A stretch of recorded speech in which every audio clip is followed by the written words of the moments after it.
Back in March, the LA Times and Suffolk University conducted a poll that showed half of Angelenos approve of the job that Mayor Bass is doing so far, but a little skeptical about fixing homelessness.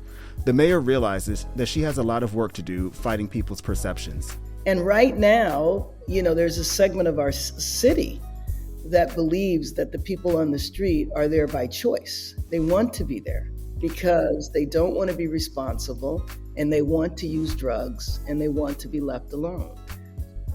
From HEATDRAWN Media, this is Reputation, a podcast that inspires you to think deeper, approach each other with better understanding, and goes beyond the surface of social issues. I'm your host, Ethan Ward, and this season is all about the intersection of reputation and homelessness. This is a place for nuanced conversations about the lives of people experiencing homelessness and the professionals who work with them.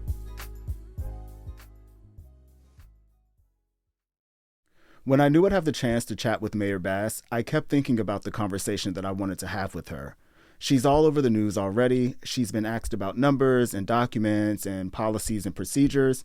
She's also been asked about Inside Safe, the program to address homelessness by giving people living in street encampments housing in motels or hotels. But after giving it some thought, I decided that I wanted to get people to hear who Karen is, uninterrupted. Yeah, I had questions about Inside Safe, but I also wanted to learn more about the woman who deliberately walked into an extraordinary humanitarian crisis. I'm talking about the nearly 70,000 people who are experiencing homelessness in LA County that we know of. And with new county data showing that LA now averages 6 deaths of unhoused people every day, those were really the only numbers I was thinking about when I sat down with the mayor on April 12th to talk about how her past informs her approach to homelessness, social media and problem solving, and if she's afraid of failing. You are now a couple of, I would say, weeks past the first 100 days of your administration. And I really just want to start with asking, Yeah. how are you? You know what? I am doing great. I really am. I'm enjoying myself because I feel like my life has gone completely full circle. Mm-hmm. Meaning that the issues that I'm working on today are issues that I've worked on and tried to deal with. But now I'm in a position where I can actually make a direct difference on these issues. Mm-hmm. And we can get into what I mean by that later. But, essentially when I was in the State House and the federal government, I, was working on these issues in one form or another Mm-hmm. well before this problem metastasized until the disaster that it is today. Yeah, I remember you did an interview with Tanya McCray at Spectrum News. You told her that there was something about Mhm. being able to go to a tent and move someone indoors and have that immediate, I think, instant gratification is what you called it. Is that what you're Yes, describing now? yes. I like that you brought up the point that this issue kind of grew to what it is. So you were full aware of what we were dealing with in LA before you decided that you wanted to be mayor. Well, no, I literally watched it develop because I used to work at county hospital in the emergency room, and I would get off the freeway every day and drive through Skid Row. So I remember when Skid Row, the basic demographic of Skid Row were white men who were around 55 years old, and they were alcoholics.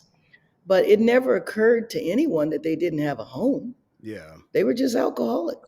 Mm-hmm. And so, we didn't use the word homeless. Yeah.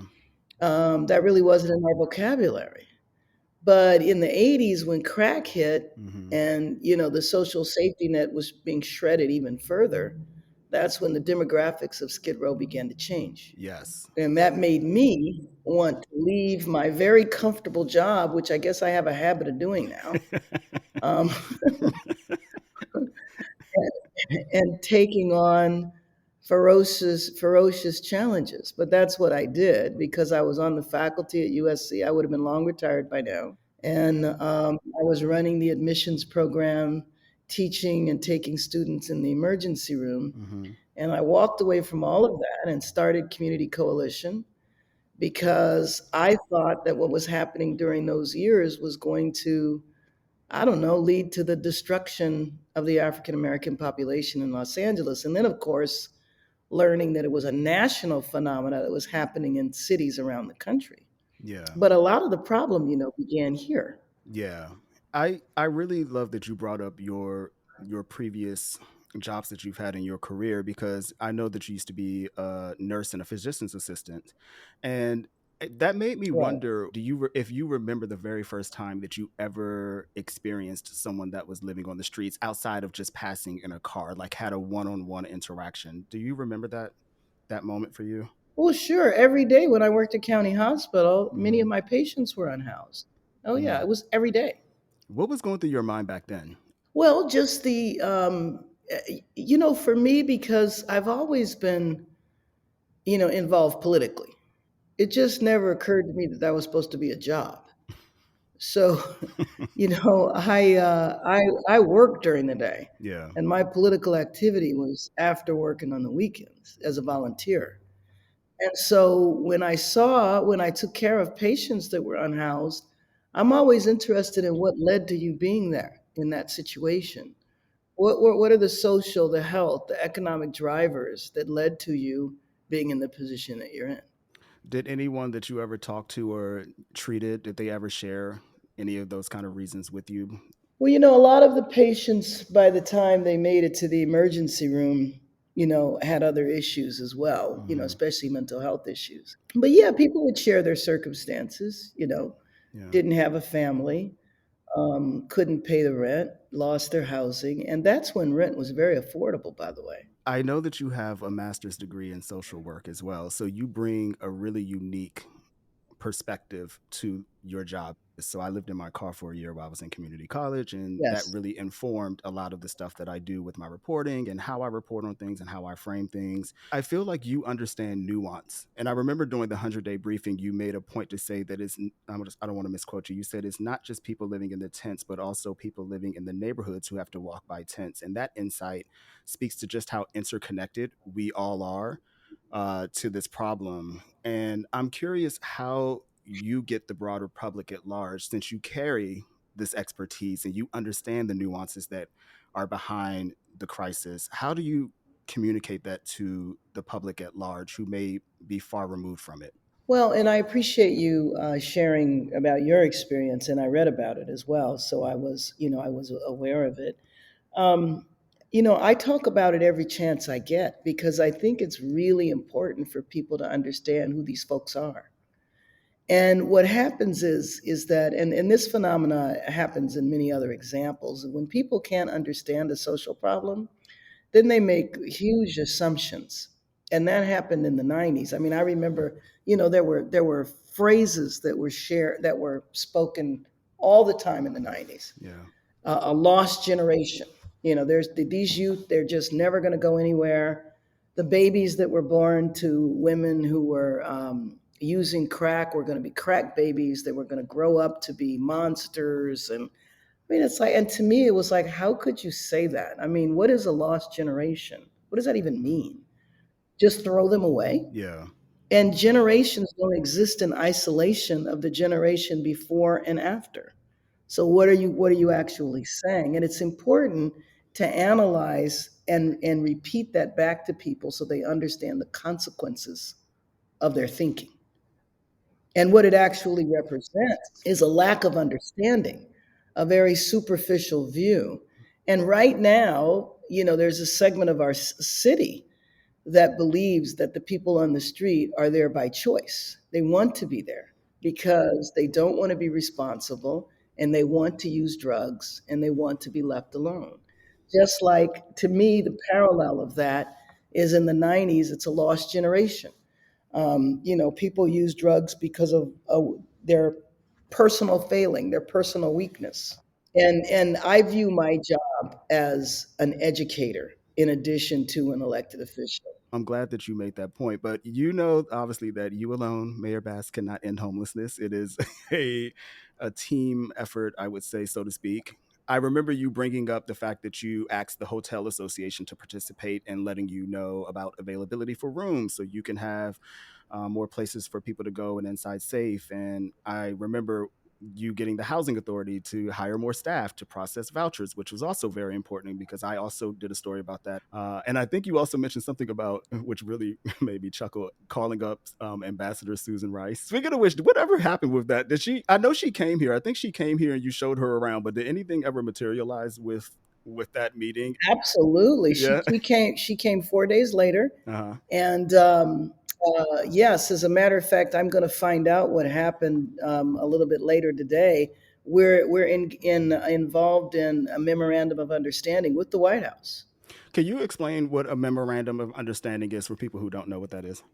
So when the president said he wanted to reduce homelessness by 25% in the country, Mm-hmm. my job was then to convince them that they could meet their goal if they came to Los Angeles.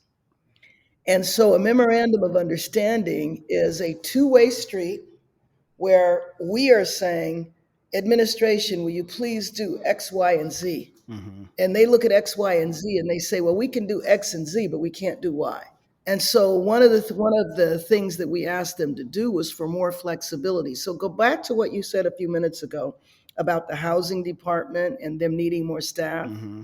Well, one of the reasons why they need more staff is because the federal government is pretty rigid in the requirements for housing. Right. We need for them to be more flexible. Because I will tell you something, there are 1,000 vacant units right now, Mm-hmm. and we are struggling to get people in those vacant units because of the bureaucracy. I think that's criminal, That has to be infuriating. beyond inferior, beyond. I was really, really impressed with the fact that you were able to get city council to agree to reform the coordinated entry system. And for just to define what that is, because I'm sure someone's like, what is the coordinated entry system? That is the mechanism that people use to get access to housing and services when they are experiencing homelessness, to put it broadly.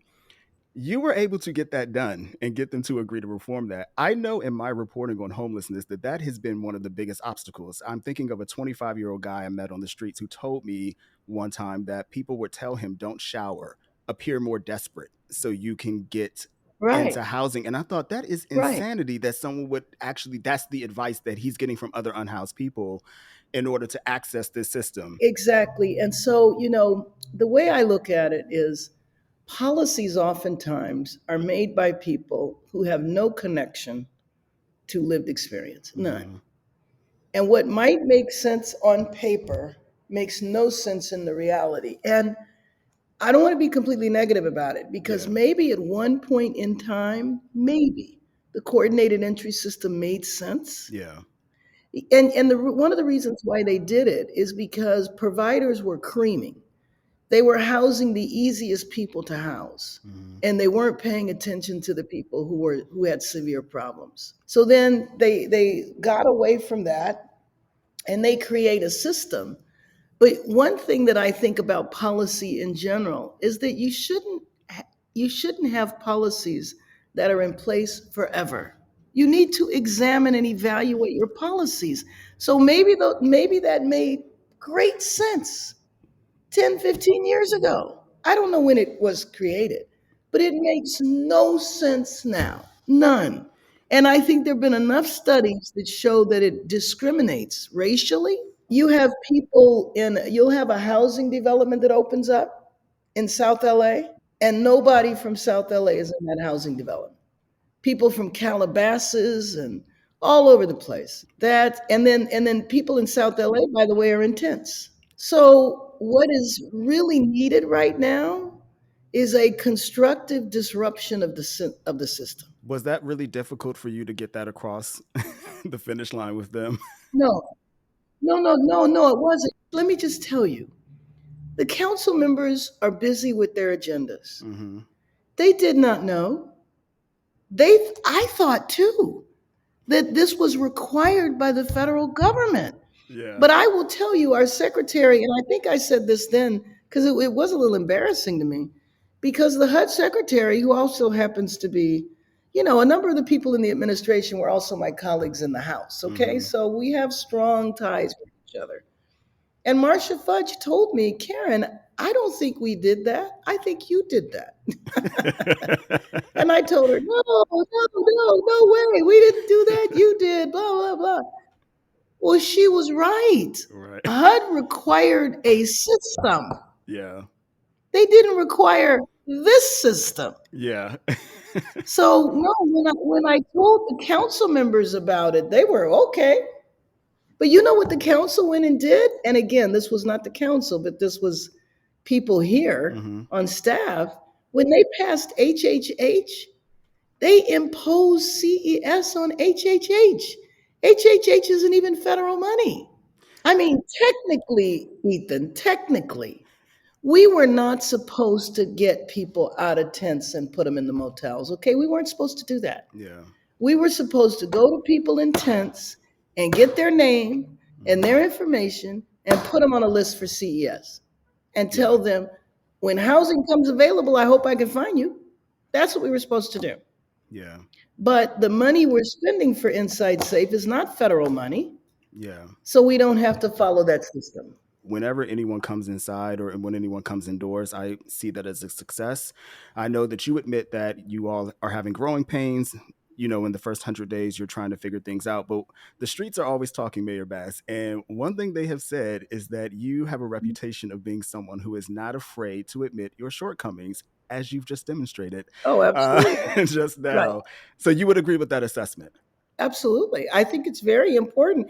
I mean, I think it was kind of funny because I think a number of journalists were kind of like, well, we heard this. And I'm like, this what we heard. This was a problem. And I'm like, yeah, let me tell you four other problems. I mean,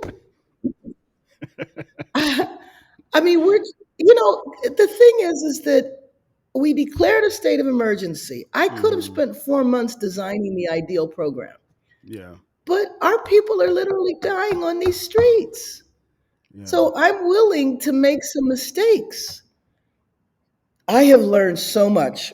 I Hmm. mean, it's not appropriate for this interview, but boy, let me tell you, if you want to talk about what I have found out Yeah. in terms of when people say they provide services, when people say they provide outreach, anyway, Yeah. I think I understand your sentiment.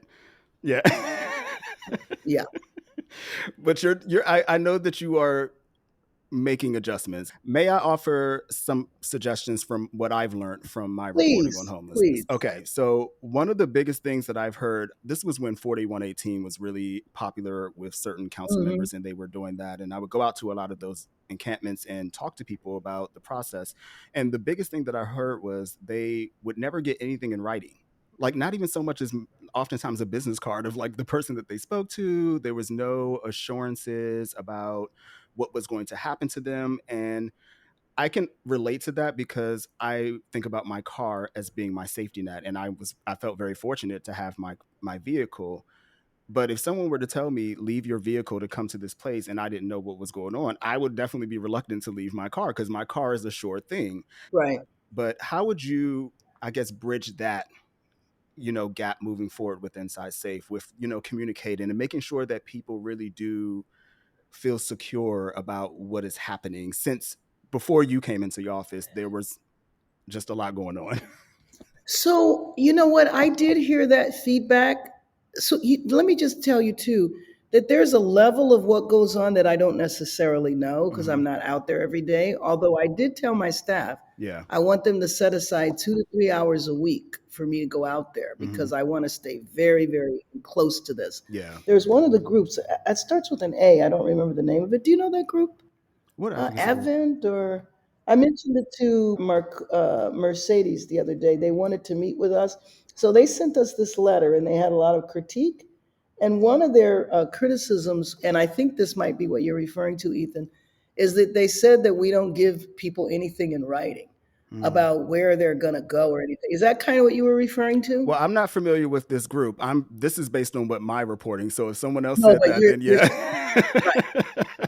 But yes, it seems like that is a But that's what you were saying, right? yes, exactly. Not based on the group, but based on your experience. Yeah, it's my reporting experience, right? Yeah, no, I mean, I think that is very, very valid. The other thing is that when the groups go out and do outreach, I want to hand them something. This is not necessarily what you're saying. What I'm suggesting is the precursor.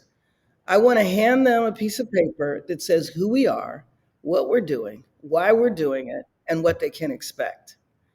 And that we'll be back in 2 or 3 days or whatever. But what this group was saying, and might be what you were saying, is if you come with us, this is what is going to happen. You're going to go to the Grand Hotel, and this is what is going to happen. I think that's absolutely right, that we should do that. The other thing that I think is that when people are talking about services, I frankly think that the day you leave a tent, you should have a complete physical exam with labs. Yeah. Now, if you don't want it, that's fine. But I think that we need to have doctors and social workers there on the same day. What I'm finding out is that the community based organizations that all do great work are so, I mean, they're not able to reach scale because they don't have the capacity. Right. So all of the groups are different, and we're working with like 4 or 5 groups. So there's no standardization Yeah. of what outreach is, or what services are, or when somebody's going to get services. Yeah. So I think that you should have services on the day you get the key. And I think you should get a key. Yeah. um, Of course. which is not necessarily the case because every service provider has different standards. And we did not standardize anything. We worked with the community groups and said, basically this is what we need you to do, and everybody went about it the best way they could. And I think the next iteration of Inside Safe is going to be much tighter, much better organized. I know you expressed concern that you were worried about the eviction moratorium, which is now ended, and people falling into homelessness. And I'm Yes, sure that you yes, know yes. that Lassa had already said that people were falling into homelessness faster than we can get people out. And I know you said that there Right. was a prevention strategy that you're developing that would come within the next 100 days. So I'm wondering if you can give us a sneak peek into what that strategy is. Well, it is not very developed, but let me just tell you the first part of it. The first part of it is outreach to people who might be at risk of falling, out, because the city council passed the tenant protections, but I'm concerned that nobody's going to know about it. So what we're doing here is we're going to hire a PR firm to do traditional PR. But I inherited 2 organizations. One is called the Mayor's Fund, Hmm. and the Mayor's Fund is going to give grants to grassroots community organizations to spread the word. That's a really great idea. Well, that's to me the minimum. Yeah. I do want to figure it out way beyond that because there's always going to be people at risk of falling into homelessness. But I do believe, Ethan, that we need to develop, this might sound weird, but we need to develop a permanent way to do interim housing. That's why we're looking to buy hotels, and because I really do want to end street homelessness because Mm, I just think it's where people are suffering the most. And by the way, when I say street homelessness, I am referring to cars and RVs too. good. We're often invisible in those counts. Yeah. The count is a whole nother discussion. But I feel like we need to purchase a series of hotels that would then be used permanently to cycle people into interim, to cycle them out of interim into permanent. Got it. And then, frankly, I think people need to be cycled out of permanent. I mean, we know that there's a percentage, a very small percentage of Angelinos that we need to take care of for the rest of their lives. Yeah. But the majority of people could cycle out of permanent into mainstream workforce. And anytime you got 7,000 vacancies in the city, we have jobs.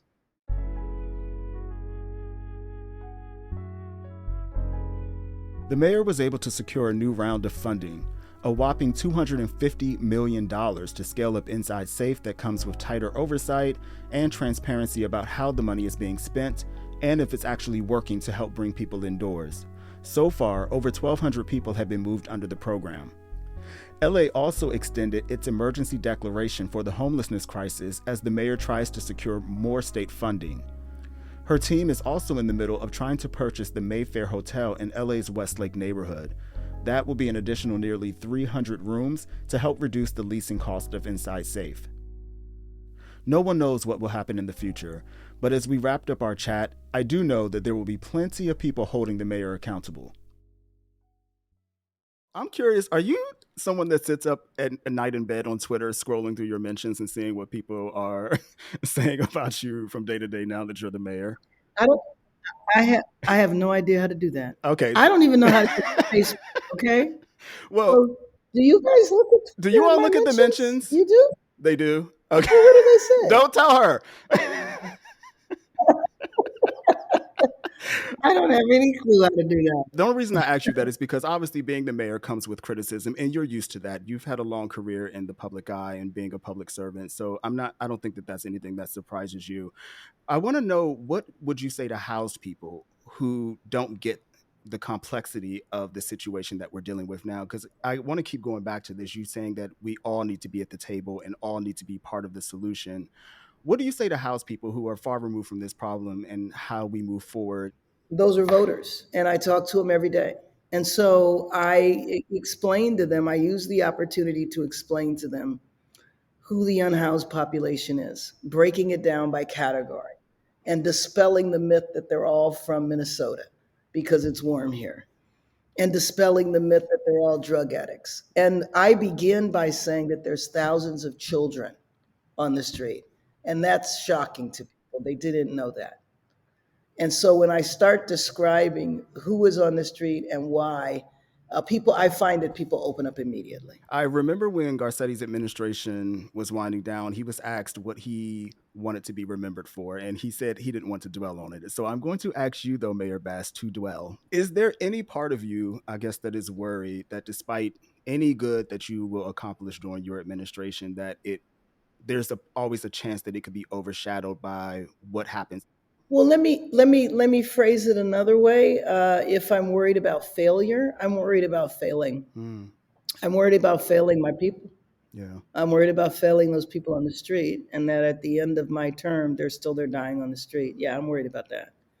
I'm not worried about how people view me, whatever, but I am worried about failure. Yeah. But you know what? You can't be, I mean, I don't trip on it because I got to get the job done. Yeah. And frankly, if I can get folks off the street, I really don't care what anybody thinks. Reputation is a production of HEATDRAWN Media. This episode was written, reported, and executive produced by me, your host, Ethan Ward. Sound engineering by Jeha Joshua Chang. Original music composition by James Ingram of Mega Dream Productions. Art and graphics by Kelly Bernard. We're grateful for your support. If you haven't yet, please rate and follow our feed in Apple Podcasts or wherever you're listening now. Or you can share the episode with your friends. Join the conversation on Twitter at ReputationPod or hit me up at I am Ethan Ward. You can also email us your hot takes at reputation@heatdrawn.com.